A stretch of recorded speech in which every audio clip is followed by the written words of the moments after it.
Civilizations of the 15th century, the Americas. Across the Atlantic, centers of civilization had long flourished in Mesoamerica and in the Andes. The 15th century witnessed new, larger, and more politically unified expressions of those civilizations, embodied in the Aztec and Inca empires. Both were the work of previously marginal peoples who had forcibly taken over and absorbed older cultures, giving them new energy, and both were decimated in the 16th century at the hands of Spanish conquistadores and their diseases. To conclude this global tour of world civilizations, we will send our intrepid traveler to the Western Hemisphere for a brief look at these American civilizations. The Aztec Empire. The empire known to history as the Aztec state was largely the work of the Mexica people, a semi-nomadic group from northern Mexico who had migrated southward and by 1325 had established themselves on a small island in Lake Texcoco. Over the next century, the Mexica developed their military capacity, served as mercenaries for more powerful people, negotiated elite marriage alliances with them, and built up their own capital city of Tenochtitlan. In 1428, a triple alliance between the Mexica and two other nearby city-states launched a highly aggressive program of military conquest, which in less than 100 years brought more of Mesoamerica within a single political framework than ever before. Aztec authorities, eager to shed their rather undistinguished past, now claim descent from earlier Mesoamerican peoples, such as the Toltecs and Teotihuacan. With a core population recently estimated at 5 to 6 million people, the Aztec Empire was a loosely structured and unstable conquest state that witnessed frequent rebellions by its subject peoples. Conquered peoples and cities were required to provide labor for Aztec projects and to regularly deliver to their Aztec rulers impressive quantities of textiles and clothing, military supplies, jewelry and other luxuries, various foodstuffs, animal products, building materials, rubber balls, paper, and more. The process was overseen by local imperial tribute collectors, who sent the required goods on to Tenochtitlan, a metropolis of 150,000 to 200,000 people, where they were meticulously recorded. That city featured numerous canals, dikes, causeways, and bridges. A central walled area of palaces and temples included a pyramid almost 200 feet high. Surrounding the city were floating gardens, artificial islands created from swamplands that supported a highly productive agriculture. Vast marketplaces reflected the commercialization of the economy. A young Spanish soldier who beheld the city in 1519 described his reaction. Gazing on such wonderful sights, we did not know what to say, or whether what appeared before us was real. For on one side, on the land there were great cities, and in the lake ever so many more, and the lake was crowded with canoes, and in the causeway were many bridges at intervals, and in front of us stood the great city of Mexico. Beyond tribute from conquered peoples, ordinary trade, both local and long distance, permeated Aztec domains. The extent of empire and rapid population growth stimulated the development of markets and the production of craft goods, particularly in the 15th century. Virtually every settlement, from the capital city to the smallest village, had a marketplace that hummed with activity during the weekly market days. The largest was that of Tlatelolco, near the capital city, which stunned the Spanish with its huge size, its good order, and the immense range of goods available. Hernán Cortés, the Spanish conquistador who defeated the Aztecs, wrote that every kind of merchandise such as can be met with in every land is for sale there, whether of food and victuals, or ornaments of gold and silver, or lead, brass, copper, tin, precious stones, bones, shells, snails, and feathers. Professional merchants, known as Pochteka, were legally commoners, but their wealth, often exceeding that of the nobility, allowed them to rise in society and become magnates of the land. Among the goods that the Pochteka obtained were slaves, many of whom were destined for sacrifice in the bloody rituals so central to Aztec religious life.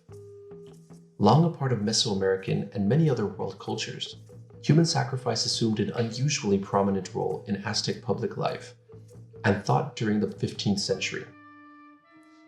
Tlacaelel, who was for more than half a century a prominent official of the Aztec Empire, is often credited with crystallizing the ideology of state that gave human sacrifices such great importance. In that cyclical understanding of the world, the sun, central to all life and identified with the Aztec patron deity of Huitzilopochtli, tended to lose its energy in a constant battle against encroaching darkness. Thus, the Aztec world hovered always on the edge of catastrophe. To replenish its energy and thus postpone the descent into endless darkness, the sun required the life-giving force found in human blood. Because the gods had shed their blood ages ago in creating humankind, it was wholly proper for people to offer their own blood to nourish the gods in the present. The high calling of the Aztec state was to supply this blood, largely through its wars of expansion and from prisoners of war, who were destined for sacrifice. The victims were those who have died for the god. The growth of the Aztec Empire, therefore, became the means for maintaining cosmic order and avoiding utter catastrophe. This ideology also shaped the techniques of Aztec warfare, which put a premium on capturing prisoners rather than on killing the enemy. As the empire grew, priests and rulers became mutually dependent, and human sacrifices were carried out in the service of politics. Massive sacrificial rituals, together with a display of great wealth, served to impress enemies, allies, and subjects alike with the immense power of the Aztecs and their gods. Alongside these sacrificial rituals was a philosophical and poetic tradition of great beauty, much of which mused on the fragility and brevity of human life. Such an outlook characterized the work of Nezahualcóyotl, a poet and king of the city-state of Texcoco, which was part of the Aztec Empire. Truly do we live on earth? Not forever on earth, only a little while here. Although it be jade, it will be broken. Although it be gold, it is crushed. Although it be a quetzal feather, it is torn asunder. Not forever on earth, only a little while here. The Inca Empire. While the Mexica were constructing an empire in Mesoamerica, a relatively small community of Quechua-speaking people, known to us as the Incas, were building the Western Hemisphere's largest imperial state along the entire spine of the Andes Mountains. Much as the Aztecs drew on the traditions of the Toltecs and Teotihuacan, the Incas incorporated the lands and cultures of earlier Andean civilizations, the Chavin, Moche, Wari, and Tiwanaku. The Inca Empire, however, was much larger than the Aztec state. It stretched some 2,500 miles along the Andes and contained perhaps 10 million subjects. Although the Aztec Empire controlled only part of the Mesoamerican cultural region, the Inca state encompassed practically the whole of Andean civilization during its short life in the 15th and early 16th centuries. In the speed of its creation and the extent of its territory, the Inca Empire bears some similarity to that of the Mongols. Both the Aztec and Inca empires represent rags to riches stories in which quite modest and remotely located people very quickly created by military conquest the largest states ever witnessed in their respective regions. But the empires themselves were quite different. In the Aztec realm, the Mexica rulers largely left their conquered people alone if the required tribute was forthcoming. No elaborate administrative system arose to integrate the conquered territories or to assimilate their people to Aztec culture. The Incas, on the other hand, erected a rather more bureaucratic empire. At the top reigned the emperor, an absolute ruler regarded as divine, a descendant of the creator god Viracocha, and the son of the sun god Inti. Each of the some 80 provinces in the empire had an Inca governor. In theory, the state owned all land and resources, though in practice, state lands known as lands of the sun existed alongside properties owned by temples, elites, and traditional communities. At least in the central regions of the empire, subjects were grouped into hierarchical units of 10, 50, 100, 500, 1,000, 5,000, and 10,000 people, each headed by local officials who were appointed and supervised by an Inca governor of the emperor. A separate set of inspectors provided the imperial center with an independent check on provincial officials. Births, deaths, marriages, and other population data were carefully recorded on quipus, the knotted cords that served as an accounting device. A resettlement program moved 1/4 or more of the population to new locations, in part to disperse conquered and no doubt resentful people, and sometimes to reward loyal followers with promising opportunities. Efforts at cultural integration required the leaders of conquered peoples to learn Quechua. Their sons were removed to the capital of Cusco for instruction in Inca culture and language. Even now, millions of the people from Ecuador to Chile still speak Quechua, and it's the official second language of Peru after Spanish. But the sheer human variety of the Inca's enormous empire required great flexibility. In some places, Inca rulers encountered bitter resistance. In others, local elites were willing to accommodate Incas and thus benefit from their inclusion in the empire. Where centralized political systems already existed, Inca overlords could delegate control to native authorities. Elsewhere, they had to construct an administrative system from scratch. Everywhere they sought to incorporate local peoples into the lower levels of the administrative hierarchy. While the Incas required their subject peoples to acknowledge major Inca deities, these people were then largely free to carry on their own religious traditions. The Inca Empire was a fluid system that varied greatly from place to place and over time.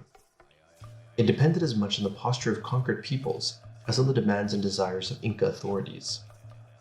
Like the Aztec Empire, the Inca state represented an especially dense and extended network of economic relationships within the American web, but these relationships took shape in quite a different fashion.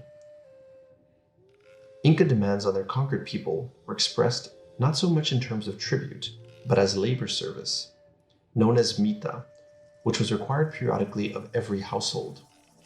What people produced at home usually stayed at home, but almost everyone also had to work for the state. Some labored on large state farms or on sun farms, which supported temples and religious institutions. Others herded, mined, served in the military, or toiled on state-directed construction projects. Those with particular skills were put to work manufacturing textiles, metal goods, ceramics, and stonework. The most well-known of these specialists were the chosen women, who were removed from their homes as young girls, trained in Inca ideology, and set to producing corn beer and cloth at state centers. Later they were given as wives to men of distinction, or sent to serve as priestesses in various temples, where they were known as wives of the sun. In return for such labor services, Inca ideology, expressed in terms of familial relationships, required the state to arrange elaborate feasts at which large quantities of food and drink were consumed, and to provide food and other necessities when disaster struck. Thus the authority of the state penetrated and directed Inca society and economy far more than did that of the Aztecs. If the Inca and Aztec civilizations differed sharply in their political and economic arrangements, they resembled each other more closely in their gender systems. Both societies practiced what scholars call gender parallelism, in which women and men operate in two separate but equivalent spheres, each gender enjoying autonomy in its own sphere. In both Mesoamerican and Andean societies, such systems had emerged long before their incorporation into the Aztec and Inca empires. In the Andes, men reckoned their descent from their fathers and women from their mothers, while Mesoamericans had long viewed children as belonging equally to their mothers and fathers. Parallel religious cults for women and men likewise flourished in both societies. Inca men venerated the sun, while women worshipped the moon, with matching religious officials. In Aztec temples, both male and female priests presided over rituals dedicated to deities of both sexes. Particularly among the Incas, parallel hierarchies of male and female political officials governed the empire, while in Aztec society, women officials exercised local authority under a title that meant female person in charge of people. Social roles were clearly defined and different for men and women, but the domestic concerns of women, childbirth, cooking, weaving, cleaning, were not regarded as inferior to the activities of men.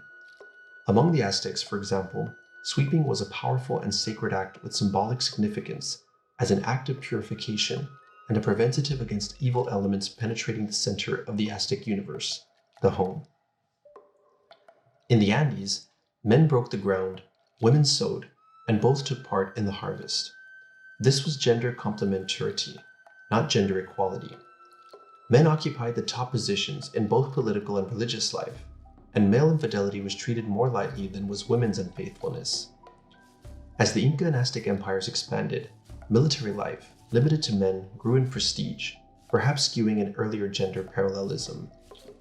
The Incas in particular imposed a more rigidly patriarchal order on their subject peoples. In other ways, the new Aztec and Inca rulers adapted to the gender systems of the people they had conquered. Among the Aztecs, the tools of women's work, the broom and the weaving spindle, were ritualized as weapons. Sweeping the home was believed to assist men at war, and childbirth was regarded by women as our kind of war. Inca rulers replicated the gender parallelism of their subjects at a higher level, as the Sapay Inca, the Inca ruler, and the Coya, his female consort, governed jointly, claiming descent respectively from the sun and the moon.